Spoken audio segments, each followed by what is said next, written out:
RBI ये आपको कह रहा है कि हम आपको डिटेल नहीं दे सकते हैं कि कौन बड़े धन्ना सेठों ने पैसा लिया है, ये देश को आप नहीं बताएंगे।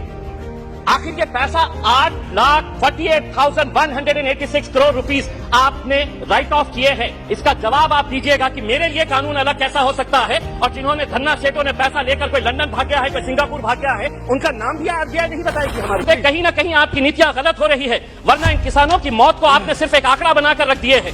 940 किसान अगर सिर्फ एक क्षेत्र से मर रहे हैं और ये कहते हैं कि नहीं हमने किसानों के लिए इतना किया है, तो क्या वजह है कि आज किसान अपनी जान दे रहा है?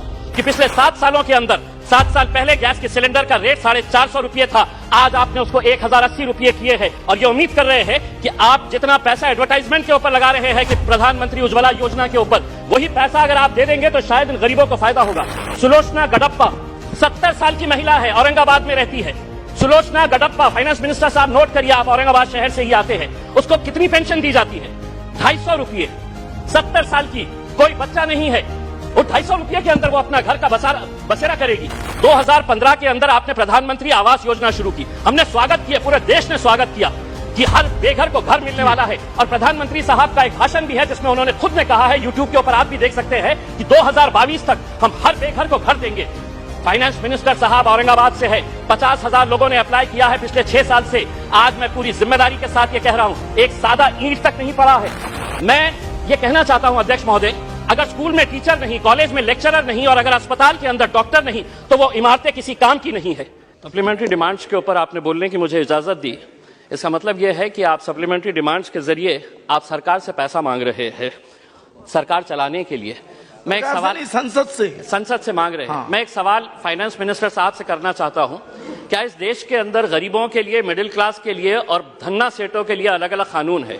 मैं आपको बताना चाहता हूं, अगर इम्तियाज जलील 50 लाख रुपए का अगर लोन लेता है और वो लोन डिफॉल्ट करता है, तो बैंकों को ये इख्तियार है कि मेरा नाम, मेरे गारंटर का नाम, मैं जो प्रॉपर्टी मॉर्गेज कर रहा हूं, उसका एडवर्टाइजमेंट अखबार के जरिए वो देकर मेरी प्रॉपर्टी सीज करते हैं और मुझे बदनाम करते हैं मैं 50 लाख रुपए का लोन लिया हूं। लेकिन अगर कोई किसी ने 5,000 करोड़ रुपए का लोन लिया है, किसी ने 50,000 करोड़ रुपए का लोन लिया है, जिसको आप बड़ी आसानी के साथ हर रोज माफ करते जा रहे हैं, पिछले 4 सालों के अंदर आपने कितना पैसा राइट ऑफ किया है? और ये मैं नहीं बता रहा हूं अध्यक्ष महोदय, ये जवाब कल फाइनेंस मिनिस्टर ने क्वेश्चन आवर के अंदर बताया है। तो सुनिए, उसके अंदर पिछले 4 साल के अंदर कितना पैसा, 8,48,186 करोड़ रुपीस का लोन राइट ऑफ किया गया है। और जब हम इनसे पूछ रहे हैं कि किसका पैसा ये आपने राइट ऑफ किए हैं, तो जवाब सुनिएगा अध्यक्ष महोदय, आपको भी हैरानी होगी जो जवाब फाइनेंस मिनिस्टर मैडम ने दिए हैं। उसमें लिखा है, RBI has informed that under the provisions of section 45E of the Reserve Bank of India Act 1934, RBI is prohibited from disclosing borrower-wise credit information. RBI ये आपको कह रहा है कि हम आपको डिटेल नहीं दे सकते हैं कि कौन बड़े धन्ना सेठों ने पैसा लिया है, ये देश को आप नहीं बताएंगे।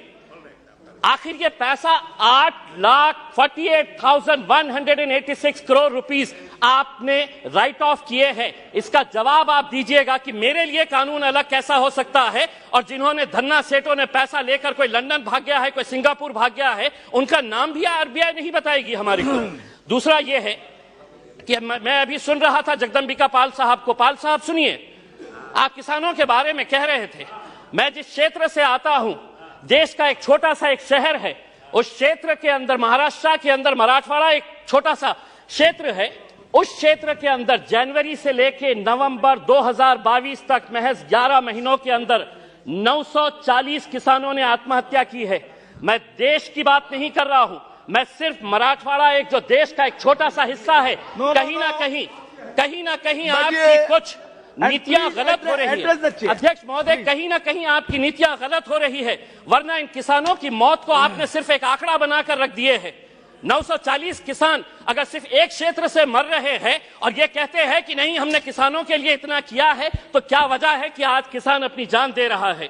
आप ये कहते हैं कि प्रधानमंत्री उज्ज्वला गैस स्कीम के अंडर में आपने 10 करोड़ लोगों को दे दिए हैं। आप ये आंकड़ा बताइए, कितने ऐसे गरीब लोग जो पहले हम भी मानते हैं, हम भी खुश हुए थे, हमने भी स्वागत किए थे कि ये लोग जब अलग अलग तरीके से गैस की जगह पहले लकड़ी के ऊपर, कोयले के ऊपर है तो अपना खाना बनाते थे, आपने गैस दिए, लेकिन कितने लोग अब दोबारा रिफिल करने के लिए जाते हैं? क्या यह सच्चाई नहीं है कि पिछले 7 सालों के अंदर, 7 साल पहले गैस के सिलेंडर का रेट 450 रुपये था, आज आपने उसको 1080 रुपये किए हैं, और ये उम्मीद कर रहे हैं कि आप जितना पैसा एडवर्टाइजमेंट के ऊपर लगा रहे हैं कि प्रधानमंत्री उज्ज्वला योजना के ऊपर, वही पैसा अगर आप दे देंगे तो शायद इन गरीबों को फायदा होगा। अनएम्प्लॉयमेंट, आज बेरोजगार, यह आंकड़ा मैं नहीं बता रहा हूं, कोई मनगढ़ंत आंकड़े नहीं बता रहा हूं, centre for monitoring Indian economy, इनके आंकड़े आए हैं। तो सुनिए फाइनेंस मिनिस्टर साहब, अनएम्प्लॉयमेंट रेट इन इंडिया अभी 8% के ऊपर आया है। 3 महीने का सबसे ज्यादा का आंकड़ा जो है वो अभी आया है। अध्यक्ष महोदय, हो सकता है आपके पास भी एक ईपीएस 95 की एक स्कीम है।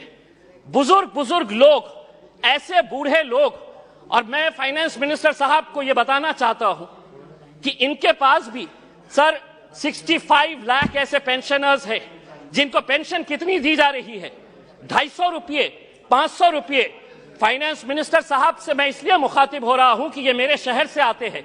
अगर देश के फाइनेंस मिनिस्टर साहब, मैं आपको कहता हूं, लीजिए एक नाम भी नोट करिएगा, सुलोचना गडप्पा, 70 साल की महिला है, औरंगाबाद में रहती है।